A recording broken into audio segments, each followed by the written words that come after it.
Para ello, primero que nada, yo les preguntaría, ¿de dónde creen ustedes que viene esta idea de la imagenología? La imagenología, pues, sabemos perfectamente que tiene que ver con la salud, obviamente con la medicina, y se aprovecha o se utiliza para orientar el diagnóstico de múltiples enfermedades. En términos generales es lo que intuitivamente sabemos. Pero, ¿de dónde creen ustedes que viene? ¿Quién me pudiera dar un ejemplo o alguna idea de dónde creen que viene este concepto de la imagen? ¿O dónde se originó? ¿De la radiología, profe? La radiología sí es un aspecto importante de la imagenología. Sin embargo, la radiología ya comprende parte de la de la imagenología moderna. Obviamente tuvo sus orígenes en el siglo antepasado, es decir, pues alrededor de 1800, finales del siglo XIX, y durante el siglo XX pues, se estuvo desarrollando muchísimas cosas y se obtuvieron muchos avances tecnológicos.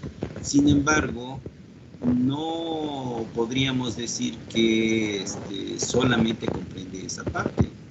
Existen muchos otros registros de imágenes que tienen que ver con esta tarea de orientar al practicante de la medicina para emitir un diagnóstico, o también, visto desde otro punto de vista, la comprensión de la enfermedad para poder curarla, ¿no?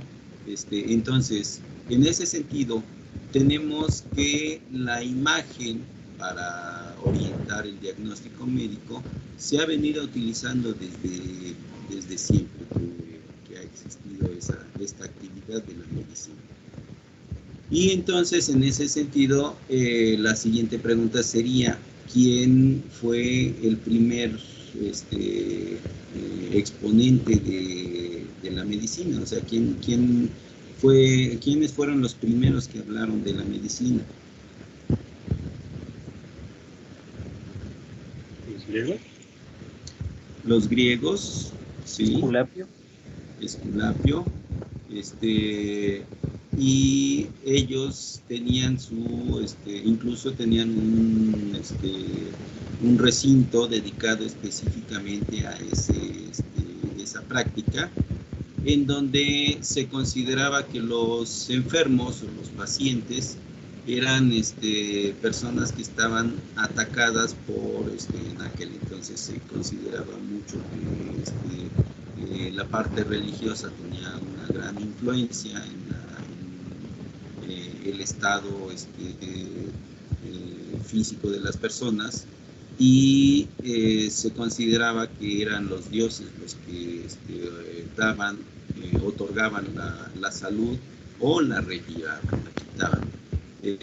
Entonces, debido a ello, había técnicas y prácticas que en la actualidad se conocerían como inadecuadas. Sin embargo, tenían resultados de alguna forma. ¿Por qué tenían resultados de alguna forma? Pues básicamente porque se utilizaban algunas sustancias o algunos remedios o procedimientos que permitían que el paciente sanara. Y esto lo atribuían a los favores de los dioses. Hubo muchas civilizaciones que estuvieron manejando de esta forma la medicina, y obviamente también generaron registros. Estos registros a lo largo de la historia se han observado. Por ejemplo, aquí les voy a presentar les va a dar una presentación. ¿Todos están viendo la pantalla? Sí. Sí, profesor. Bien. Ok.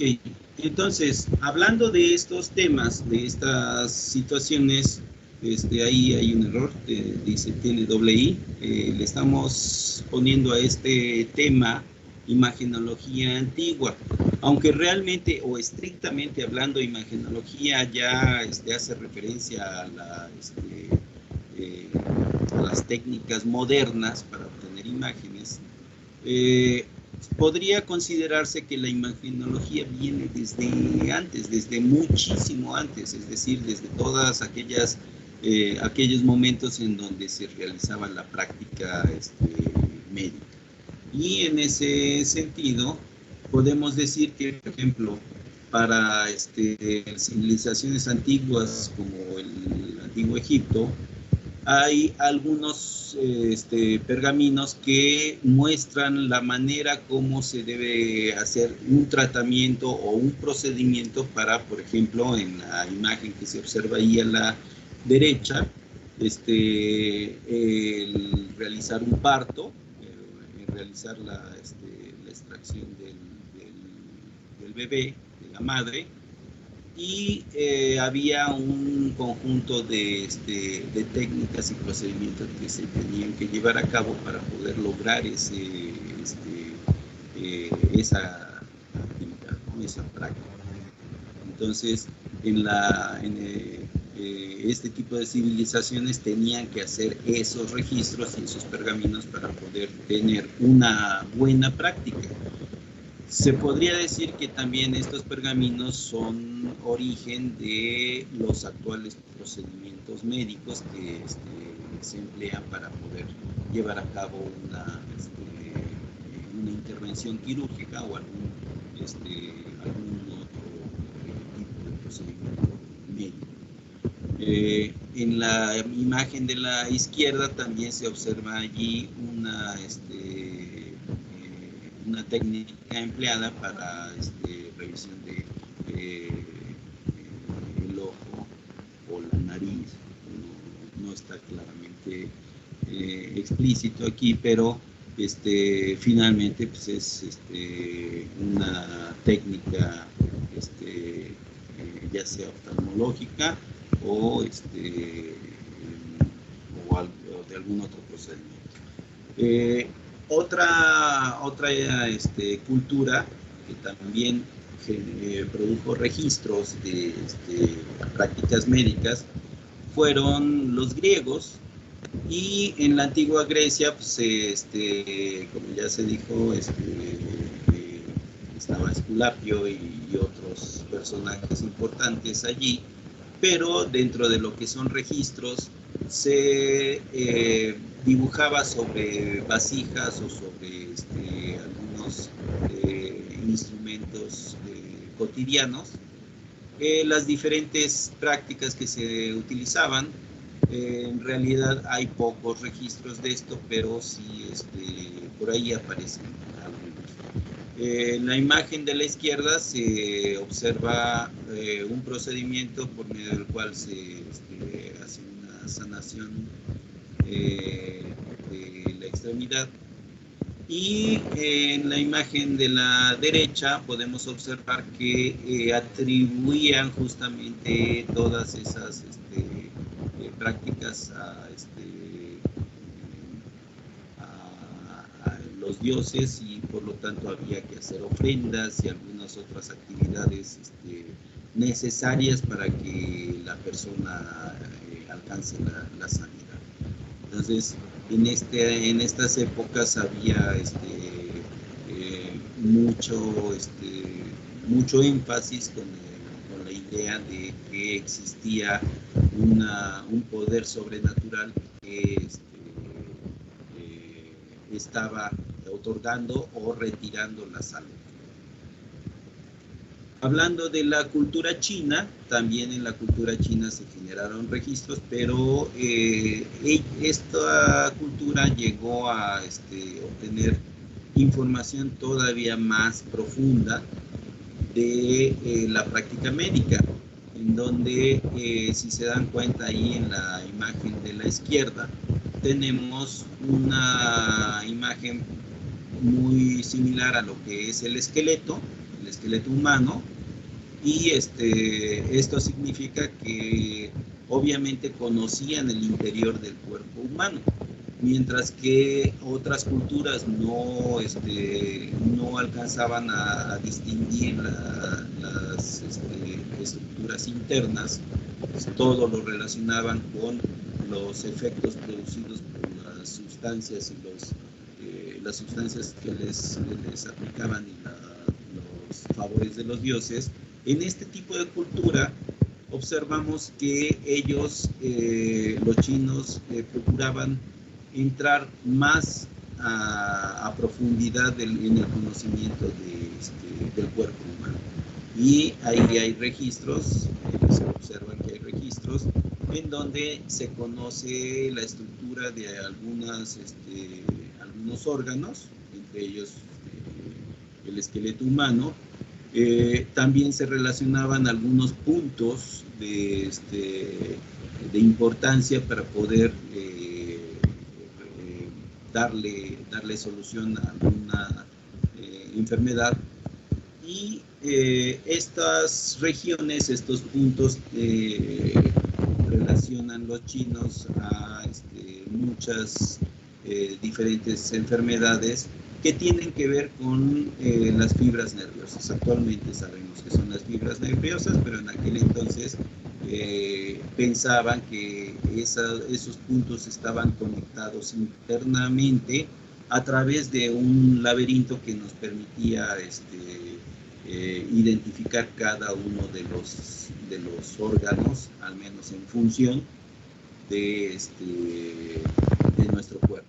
Y con ello podían lograr curar muchas enfermedades. Actualmente sabemos que el sistema nervioso tiene muchas capacidades, y dentro de esas capacidades se pueden transmitir señales eléctricas a través de estas fibras nerviosas, y con ello realizar algunos efectos relacionados con ciertos órganos del cuerpo humano. Y aunque todavía hay mucha investigación que hacer al respecto, sí parecería que hay relaciones con el conocimiento que tenían los chinos en aquellos años. Bien, después de, otra cultura que también podemos mencionar es la antigua Roma. Y uno de los representantes más importantes de esta cultura es Galeno. Galeno se dedicó su vida justamente a la práctica de la medicina y generó muchos escritos que en la actualidad siguen siendo utilizados, porque gracias a esos escritos se fueron descubriendo muchas condiciones importantes para la práctica de la medicina. Bueno, ahí se muestra una imagen en donde hay pues el uso de alguna sustancia ahí para poder desarrollar una pócima, poderla dársela al paciente. Hay imágenes muy relacionadas con la medicina, pero no todas están claramente explícitas. Después de toda esta época, podemos ver que existe una época muy oscura. La dibujo así porque de hecho es llamada el oscurantismo. Después de los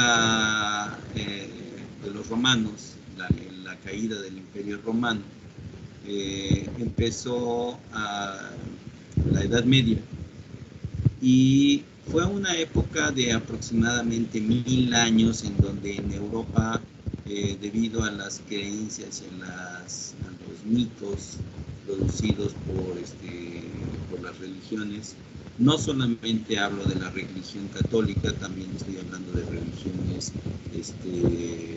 como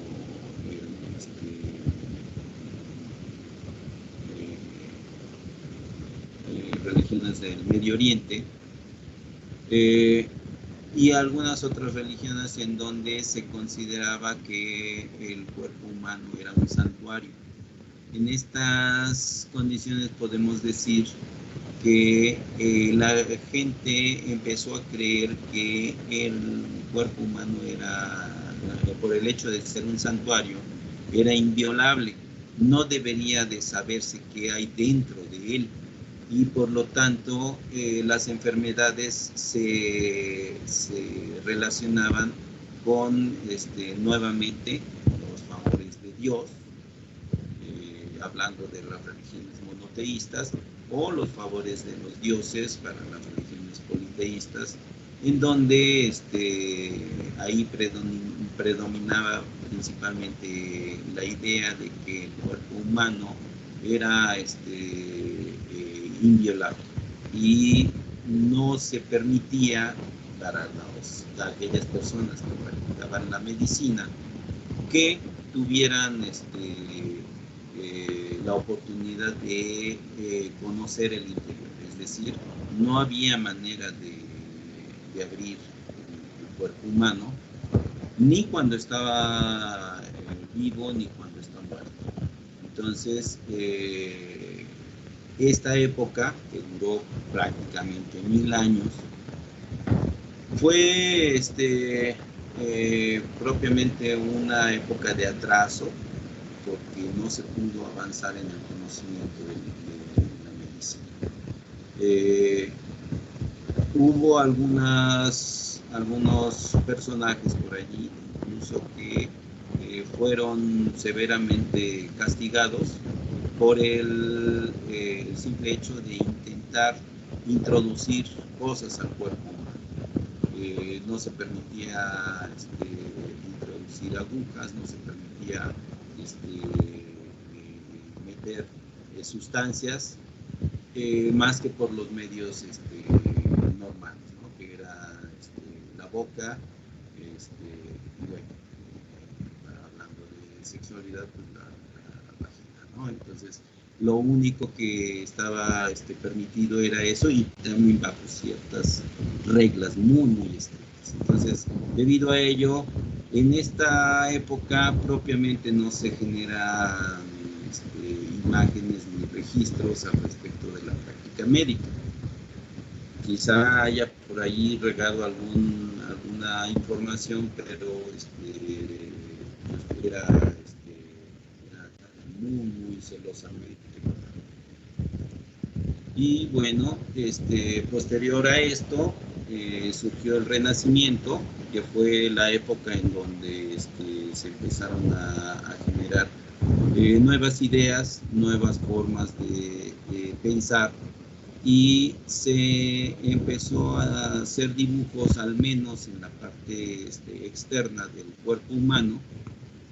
Se observa ahí en la imagen de la izquierda un trabajo hecho por Leonardo da Vinci. Esta imagen pues, nos permite conocer el cuerpo humano desde el punto de vista funcional para saber cómo están organizadas las estructuras internas.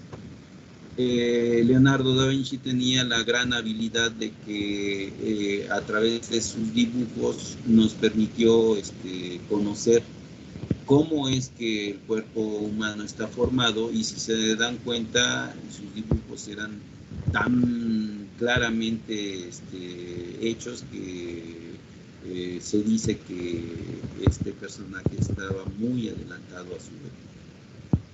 Después de él vinieron otros personajes que también empezaron a hacer dibujos de esta forma, de esta naturaleza, y ya más avanzados, cercanos al siglo XVIII, podemos observar que ya se intentaban hacer dibujos bastante más gráficos, es decir, en la imagen de la derecha podemos observar una técnica que se utilizaba para una práctica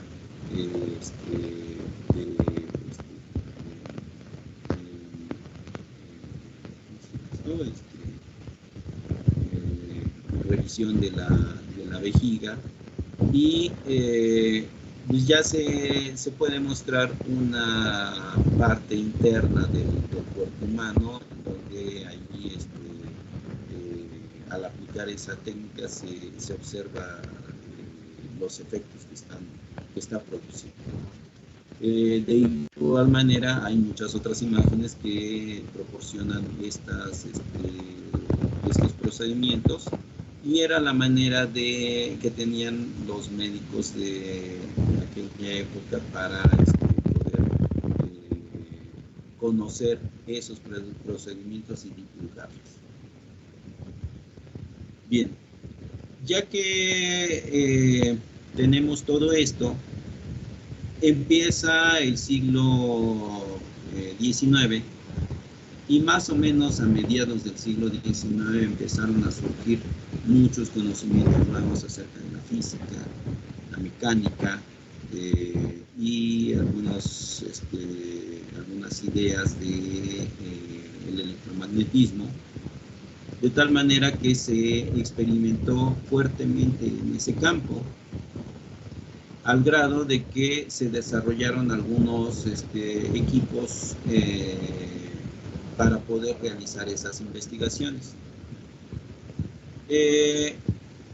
Más o menos por la época o más bien por la última o la segunda mitad del siglo XIX, surgió William Crookes.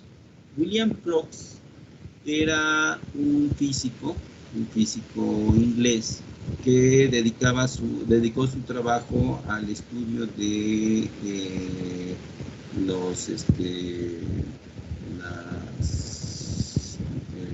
los rayos beta, la generación de los rayos beta, y diseñó una bombilla que era utilizada para poder entender estos fenómenos.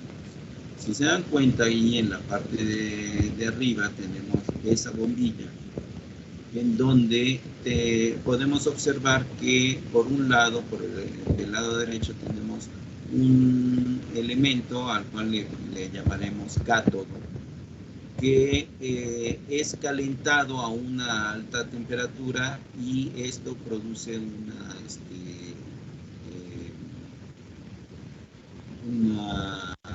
nube electrónica.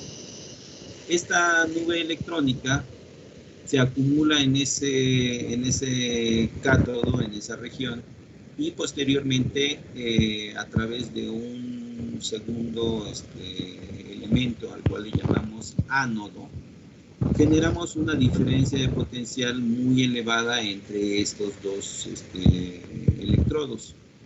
Esa diferencia de potencial va a provocar que los electrones sean llevados a una velocidad muy grande, muy cercana a la velocidad de la luz, y sean impactados en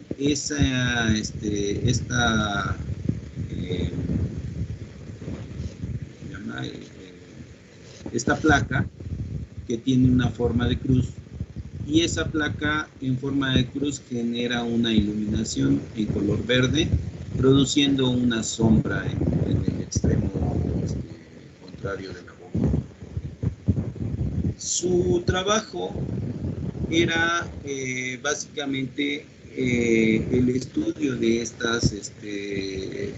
este tipo de fenómenos.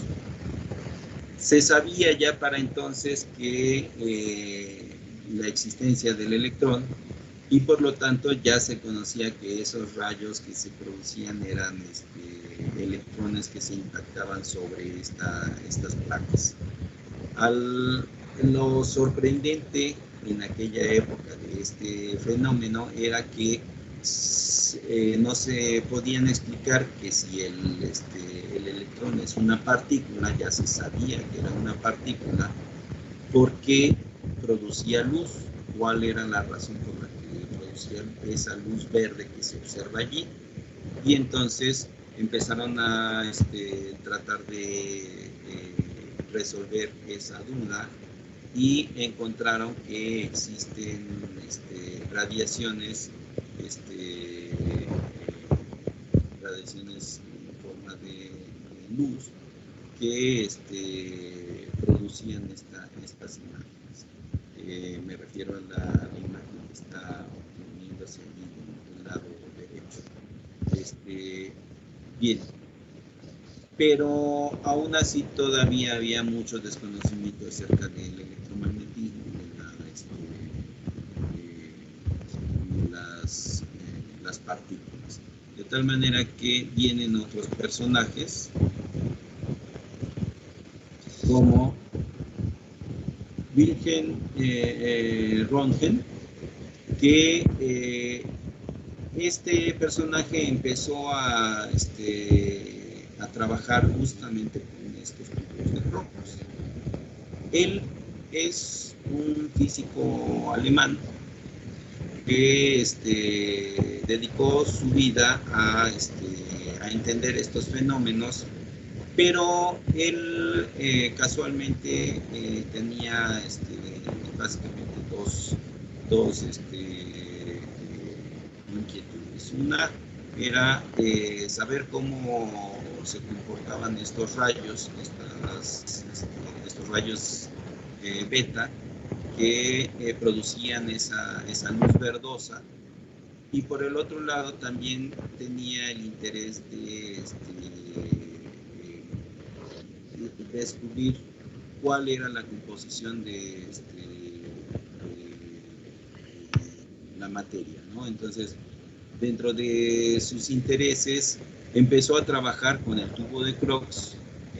Tuvo la oportunidad de conseguir un tubo de Crookes y empezó a trabajar en su laboratorio implementado en su propia casa, de tal forma que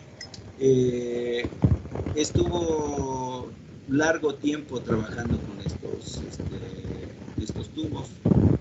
Como él tenía aparte otras dos pasiones, que una era la fotografía y la otra era también la pesca. Entonces él tenía dentro de sus pasiones esa de la fotografía, tenía guardadas en el gabinete de su escritorio unas placas fotográficas nuevas, es decir, estaban vírgenes, y las tenía guardadas porque ya se sabía que las placas fotográficas era una nueva técnica que se estaba utilizando. Ya se sabía que las placas fotográficas se velaban con la luz, ¿sí? La luz visible. Sin embargo, a la hora de estar trabajando con estos focos o estas bombillas, cuando sacó sus placas para fotografía, se dio cuenta que ya estaban veladas. Entonces, una de sus dudas que tuvo era por qué se habían velado. Se dio cuenta que el fenómeno sucedía siempre que prendía la lámpara de Crookes. Por otro lado, también otro fenómeno que descubrió, que obtuvo de manera así inesperada, fue que él también tenía en su librero una botellita llena con sales de bario. Esas sales de bario las tenía usando para algunas cosas relacionadas con su trabajo, pero se dio cuenta que esas sales de bario, al momento de prender la lámpara de Crookes, se iluminaban, tenían una determinada iluminación, una iluminación también verdosa, de tal forma que se apagaba en el momento que apagaba la lámpara. También observó ese tipo de fenómeno. Pero resulta, eso no es lo curioso, sino que resulta que esa botella se encontraba en una zona en la que no debería de estar provocando eso. ¿Por qué?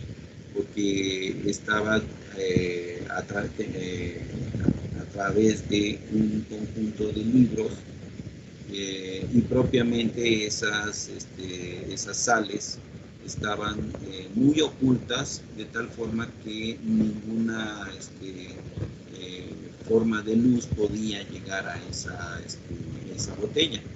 Sin embargo, se iluminaban. Después de mucha investigación, mucha experimentación más bien, y mucho análisis, él llegó a la conclusión de que existe un cierto tipo de radiación que no se sabía de qué tipo de radiación era, que era capaz de producir fluorescencia en esas sales.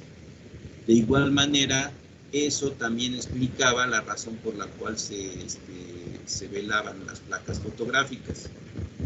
Este efecto lo descubrió, y a esa radiación le puso el nombre de rayos X, porque propiamente no se conocía cuál era la naturaleza de ese tipo de radiación. Pero el hecho de que descubriera que hay una radiación que era capaz de iluminar las sales de bario y velar la placa fotográfica, significa que esa radiación tiene mucha relación con la luz visible. Y por ello es que se empezó a considerar que las placas fotográficas que se empezaron a utilizar posteriormente para poder visualizar ese fenómeno, se consideraban sombras producidas por el objeto que ha sido radiado por ese tipo de radiación. Debido a esto, y gracias a este descubrimiento, Röntgen obtuvo el premio Nobel. Ahí se observa en la imagen de la izquierda y en la imagen de abajo, que es una representación modernista de la imagen original, que es la de arriba, que a quien utilizó como conejillo de indias fue a su mujer. Dicen por ahí las malas lenguas que lo que decía él era que no podía estar manipulando la máquina y poner la mano del otro lado, de tal manera que le pidió ayuda a su esposa para poder realizar este experimento. En aquel entonces no se conocía cuáles eran los efectos producidos por la radiación, y por lo tanto pues, la gente se prestaba fácilmente a este tipo de experimentos. Bien, después de Röntgen, en la época de Röntgen también se encontraba Henry Becquerel. Henry Becquerel era también un físico inglés que estaba trabajando con sales de uranio, y también resultaba que estas sales de uranio eran iluminadas a través de estas radiaciones, de tal manera que Henry Becquerel le pidió a Röntgen ayuda para poder seguir trabajando en este desarrollo que estaba realizando, o este estudio que estaba realizando, de tal forma que pues Röntgen proporcionó algunos conocimientos que ya tenía, observaciones que ya había hecho, y Henry Becquerel descubrió que esas radiaciones eran producto de, esas iluminaciones eran producto de una fluorescencia natural del material. El uranio se iluminaba en presencia de estas radiaciones, y aunque todavía no conocían el fundamento de este fenómeno, pues sí podían distinguir que había ciertos materiales que podían producir esta característica de fluorescencia, mientras que había otros que no la producían. Y de ahí se empezaron a descubrir otros compuestos que eran capaces de generar este fenómeno.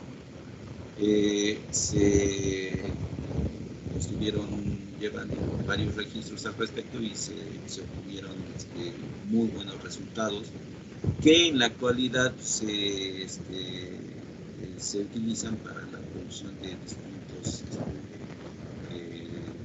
equipos para la generación de la imagen.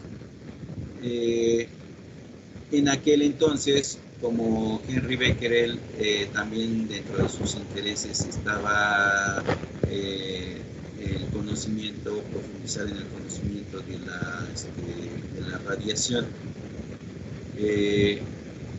Empezó a descubrir que había ciertas condiciones particulares del uranio. Eran sales de uranio que eran capaces de producir energía. Entonces, también a este tipo de radiación hubo mucho interés por parte de él en descubrir qué tipo de radiación era, porque se producía una radiación natural.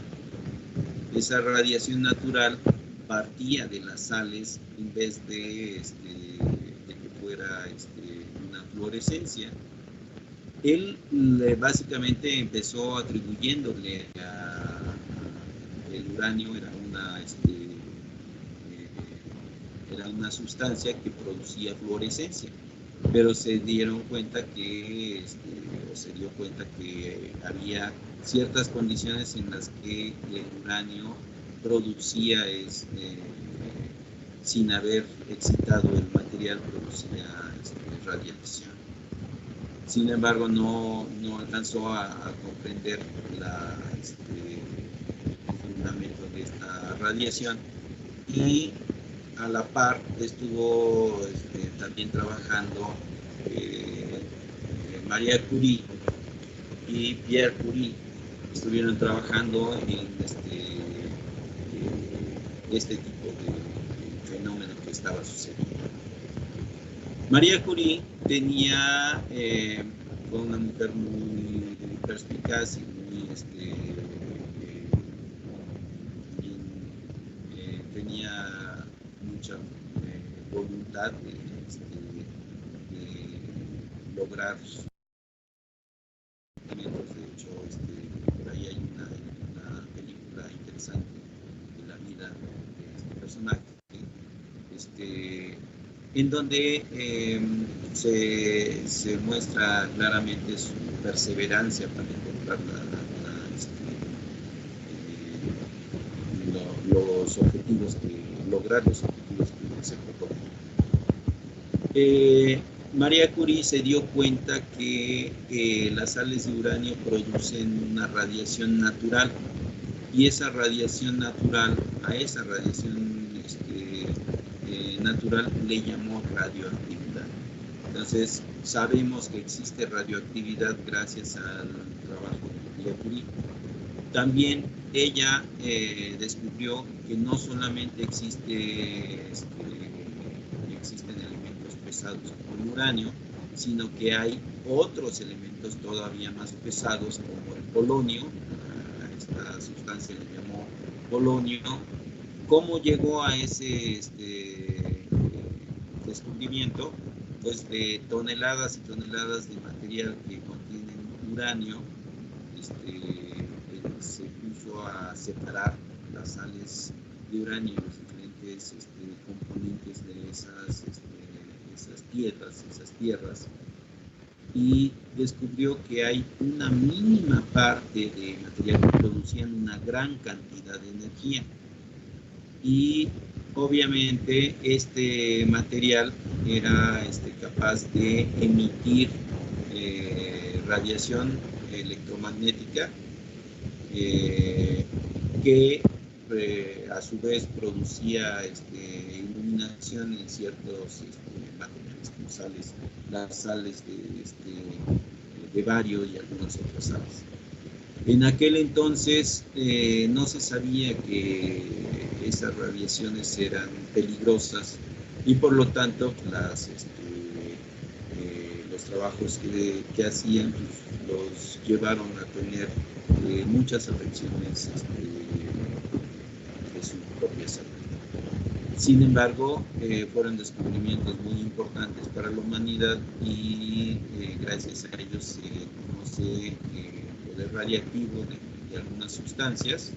Se sabe que existe, aparte del uranio, existe el polonio, el curio y otras sustancias, el radio, también hay otras sustancias radioactivas que son capaces de emitir radiación electromagnética de muy alta energía. Posteriormente, también hay una relación que tienen estos investigadores con Anthony Becquerel.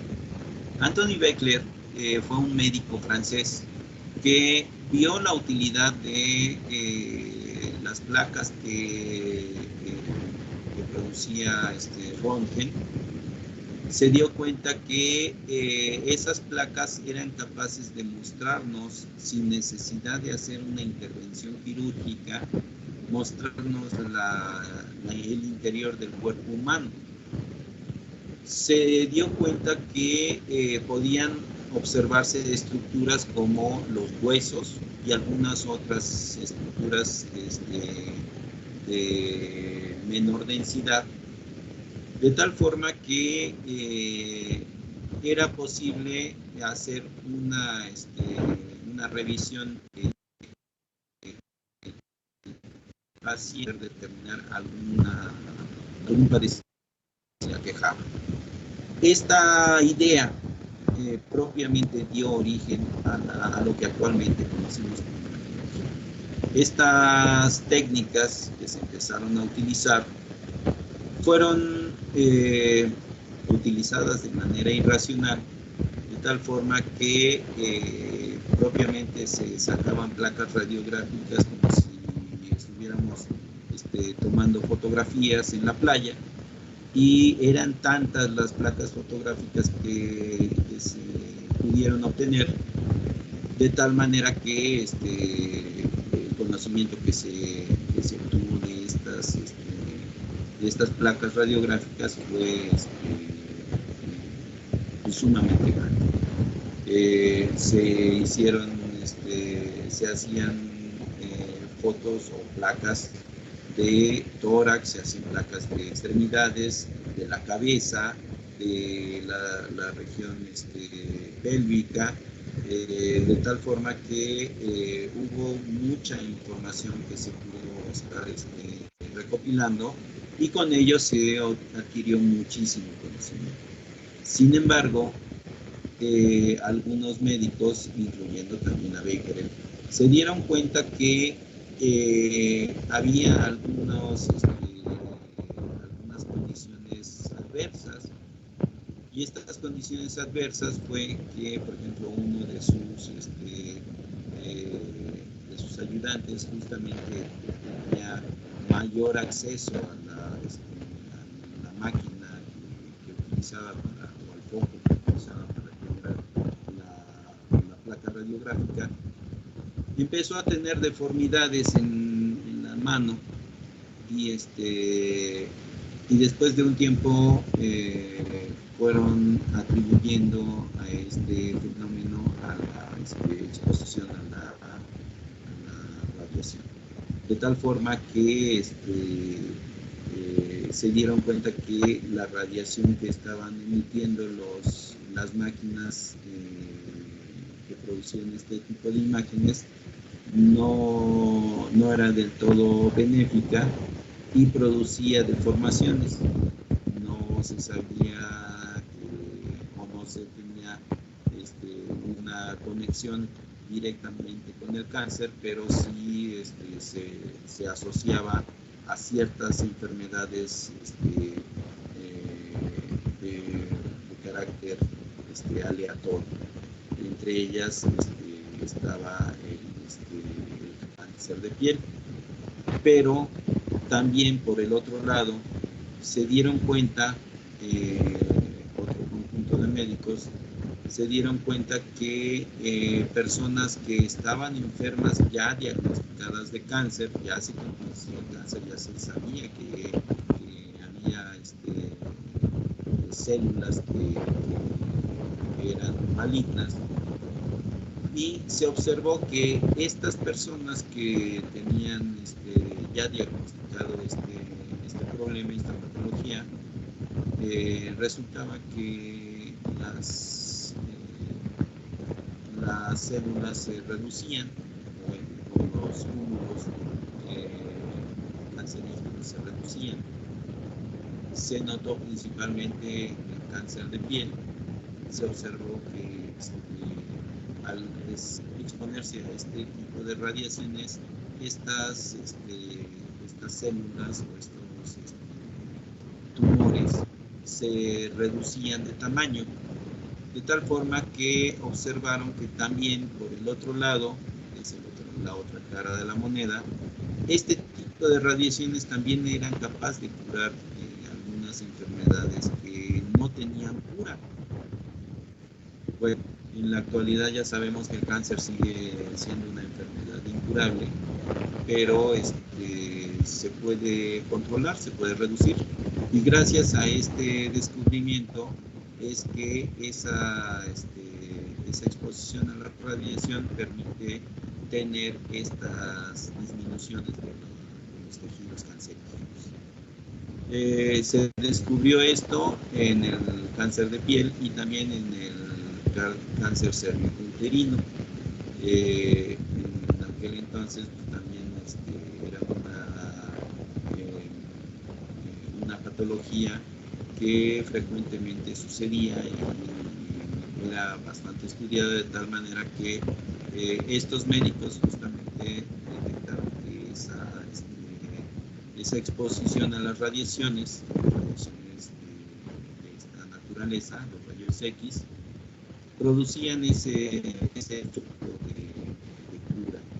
Entonces se empezaron a generar máquinas que permitían, a través de la exposición a la radiación, reducir la enfermedad.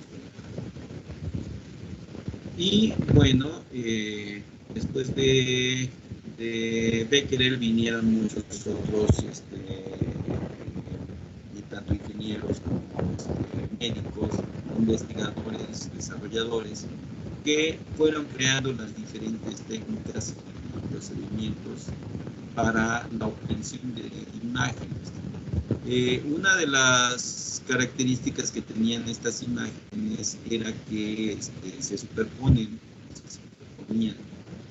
los distintos órganos en una misma imagen, es decir, en una estructura, en un cuerpo, tenemos distintas estructuras, y dentro de esas estructuras actualmente sabemos que hay diferentes densidades. Esas diferencias de densidad producían diferencias en la sombra que generaba. tal forma que había algunas estructuras que se superponían a las estructuras que se querían observar. Se dieron cuenta que había una relación directa entre esa superposición de las imágenes con respecto a la cantidad de electrones que fluyen en el filamento, y por el otro lado también a la cantidad de voltaje que existía entre el ánodo y el cátodo. También relacionaron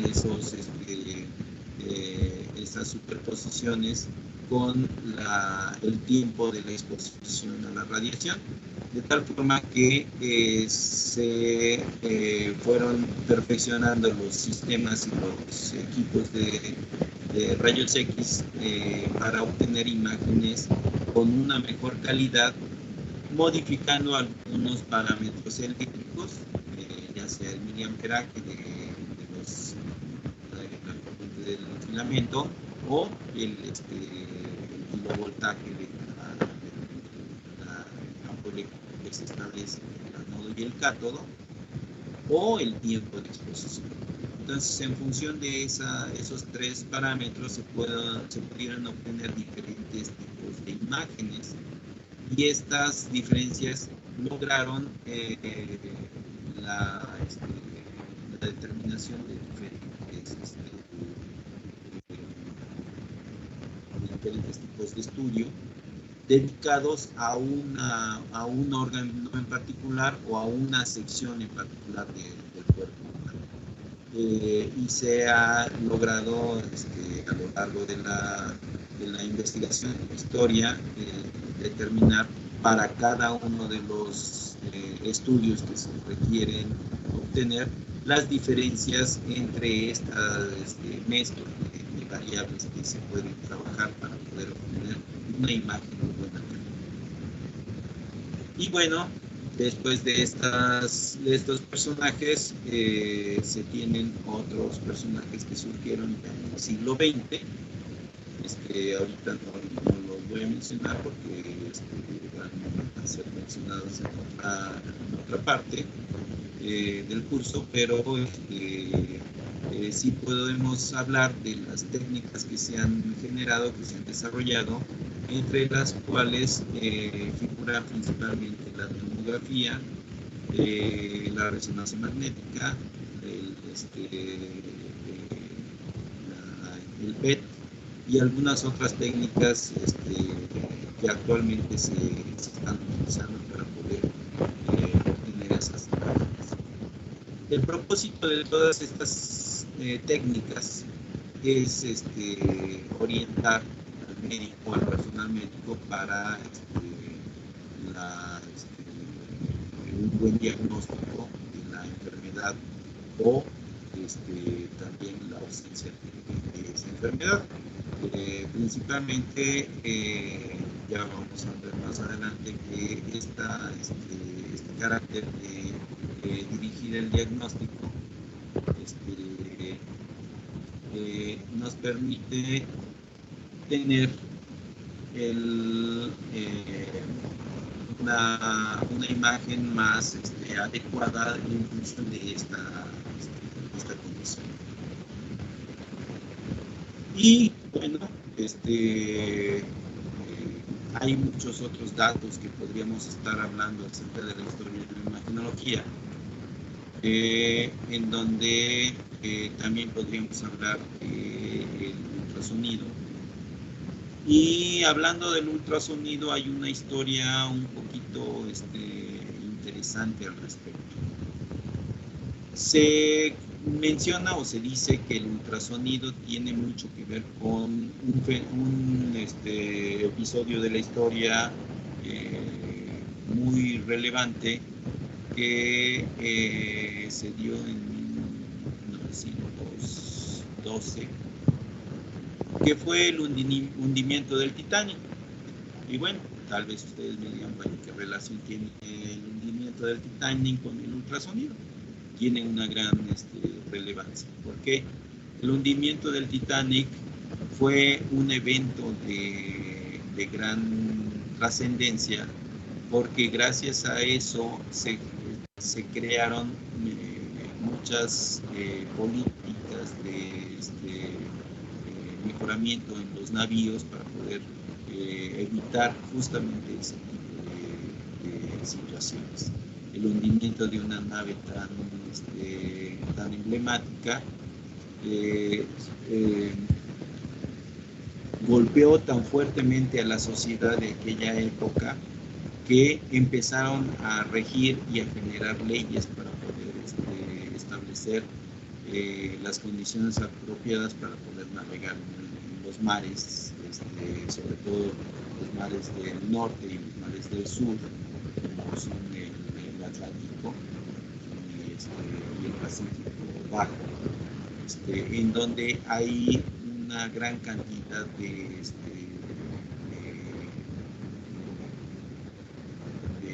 icebergs.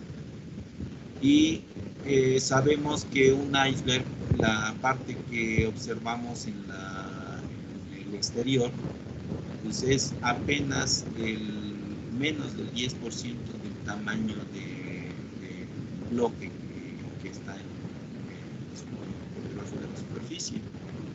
De tal forma que puede adoptar distintas formas geométricas, y el hundimiento del Titanic fue justamente provocado por esta situación. Se observó quizá la parte alta, pero no eran capaces de estimar qué tan grande era la parte baja. Actualmente ya se sabe que corresponde pues, a más de un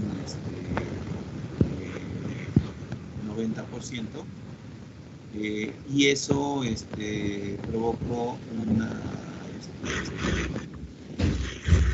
fuerte investigación que se realizó para poder tratar de ver cómo era el parte interna del mar. Según yo fue y subió, ¿no? ¿Perdón? Bueno. Creo que fue un error del compañero con el micrófono. No, perdón. Bueno, entonces estaba comentando que se empezó a desarrollar una gran investigación al respecto, y de ahí surgió el sonar. El sonar, que fue a través de señales acústicas y un análisis que se hacía de esas señales acústicas, nos permitió tener conocimiento de lo que había por debajo de la superficie del mar, y de esta manera se logró que los navíos, las embarcaciones pudieran esquivar las diferentes problemáticas que hay en este tipo de mares. Gracias al sonar hubo menos cantidad de accidentes de Titanic. Y bueno, después de esto y de una investigación que se estuvo realizando se conjuntó un grupo de médicos, se conjuntó un grupo de ingenieros, y también se unió el ejército.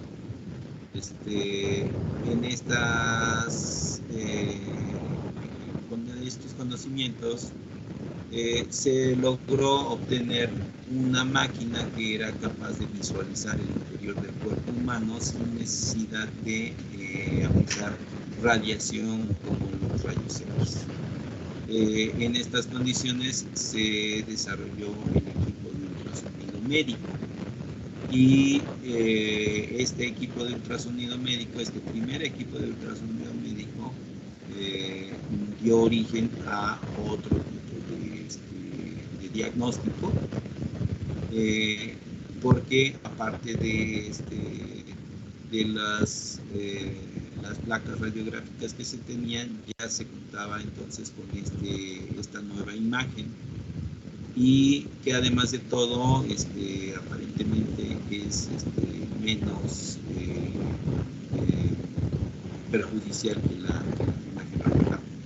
No quiere decir que el ultrasonido pueda ser utilizado de manera indiscriminada, vamos a ver que no es así. Produce algunos otros efectos físicos y también se dieron cuenta de ello.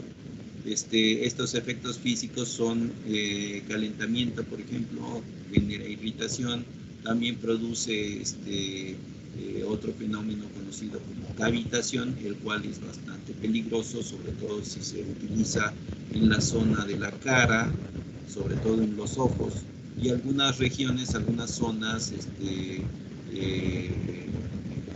como el cerebro. Si se genera este problema o este fenómeno de cavitación en esos tejidos, se puede dañar el tejido. Y hablando del cerebro, por ejemplo, es una situación bastante grave. El ojo, pues, la consecuencia sería la pérdida de la visión. Y así como esto, muchos otros fenómenos que podrían estar considerados como peligrosos. El ultrasonido también fue utilizado gracias a este conocimiento que se adquirió de la producción de calentamiento y el fenómeno de cavitación y algunos otros fenómenos que se encontraron allí. Se pudieron generar otro tipo de imágenes que muestran movimiento y gracias a ello se utiliza ampliamente en el campo de la imagenología cardíaca. De hecho, el diagnóstico para patologías cardíacas es preferible utilizar el ecocardiograma, que es una técnica ampliamente recomendada para detección temprana de patologías importantes en el corazón.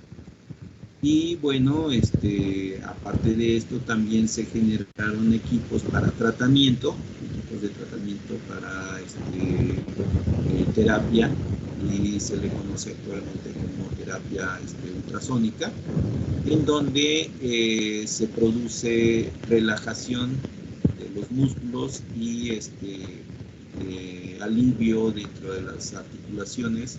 Esto para personas que están principalmente tienen problemas de artritis, y algunas otras patologías también son recomendadas estas técnicas de terapéutica. Si se dan cuenta, todos los conocimientos que se fueron adquiriendo a lo largo de la historia se han ido conjuntando y se han mezclado entre sí. También por ahí descubrimientos de la física y de la matemática generaron por un lado la computación, y por otro lado, si conjuntamos la computación con la física, podemos obtener procedimientos que nos permiten identificar imágenes como la tomografía. Para poder desarrollar este tipo de imágenes necesitamos del procesamiento matemático de un conjunto de proyecciones radiográficas, y este procesamiento nos lleva a capturar una imagen que nos representa una rebanada de lo que estamos revisando. Entonces, si se dan cuenta, la imagenología es propiamente un conjunto de todas estas técnicas, procedimientos, conocimientos, y también, por otro lado, tiene que ver el aspecto legal, porque gracias a que hubo mucha investigación y muchas imágenes que se estuvieron produciendo en los principios del siglo XX, en las primeras décadas del siglo XX, también hubo algunas personas que resultaron afectadas, de tal manera que esto produjo una relación a través de las leyes para poder generar métodos adecuados, y estos métodos adecuados se convirtieron en normas nacionales e internacionales, nacionales para cada país, internacionales en el ámbito internacional, y estas normas forman el carácter legal de esta práctica. Entonces, también están involucradas las leyes, están involucradas las ciencias de la salud, están involucradas la física, la química, la matemática y otras disciplinas de carácter científico. Y además de esto también las ingenierías, de tal modo que tenemos un gran conjunto de técnicas, procedimientos y profesionales involucrados para poder generar este tipo de imagen. Ustedes como ingenieros biomédicos tienen la oportunidad de analizar todos estos conocimientos y enfocar la imagenología dentro del ámbito en el cual se están desarrollando y se están preparando para resolver todo tipo de problemas con respecto a la ingeniería y la salud. De tal modo que todo este conocimiento lo pueden ustedes aprovechar para poder no solamente revisar las técnicas que existen actualmente, sino también habrá quienes estén interesados en generar nuevas técnicas para poder obtener imágenes que nos lleven al diagnóstico correcto de alguna patología o de varias patologías. Entonces, es propiamente un compromiso de ustedes, de todos los que estamos involucrados en este medio, de poder garantizar justamente esa situación. No sé si haya alguna pregunta o algún comentario que alguien quiera hacer.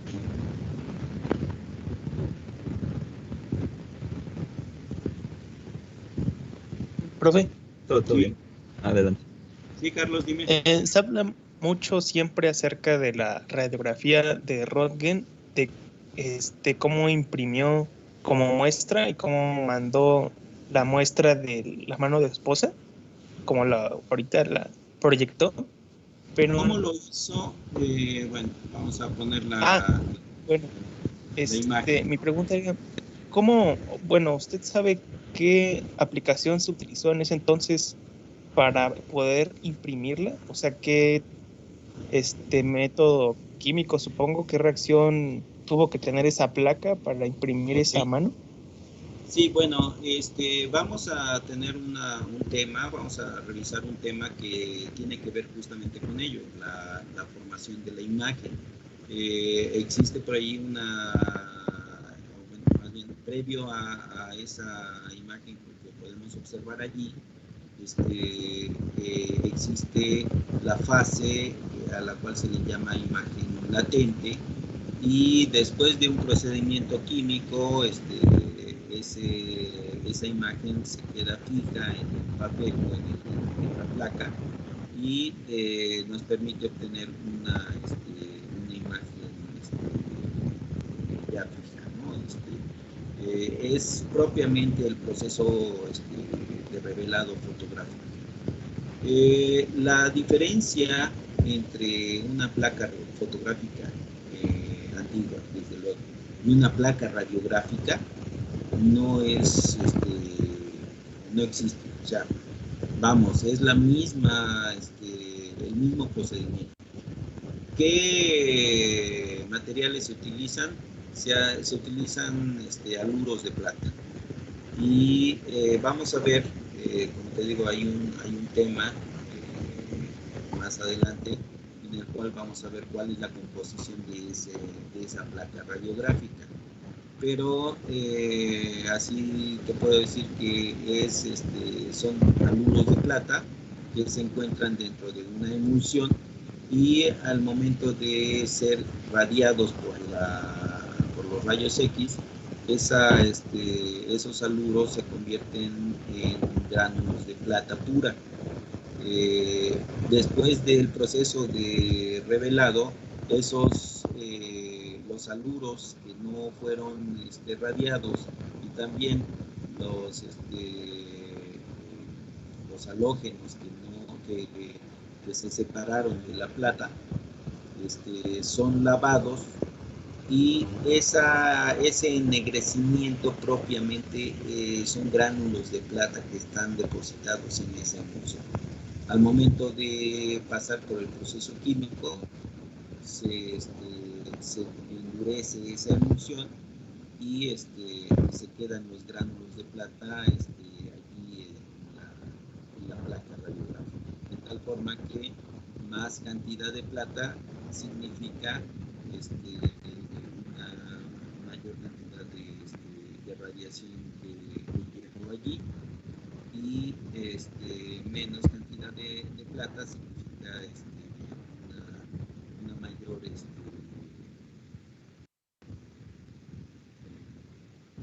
una menor radiación que llegó allí. Entonces ahí hay básicamente un proceso físico. Primero sucede un proceso físico y después sucede un proceso para poder tener esa imagen. ¿Sí respondí tu pregunta? Sí, pero su respuesta. Gracias. Ok. Como te digo, ese tema también lo vamos a ver a detalle ya cuando veamos la composición de la placa radiográfica. Pero primero tenemos que ver otros temas que tienen que ver más con las definiciones, la definición de imagenología, la definición de calidad de la imagen y algunos otros conceptos que son importantes antes de poder entrar al tema de radiología, porque eso forma parte del tema de radiología. ¿Ok? ¿Alguien más? ¿Alguna otra pregunta?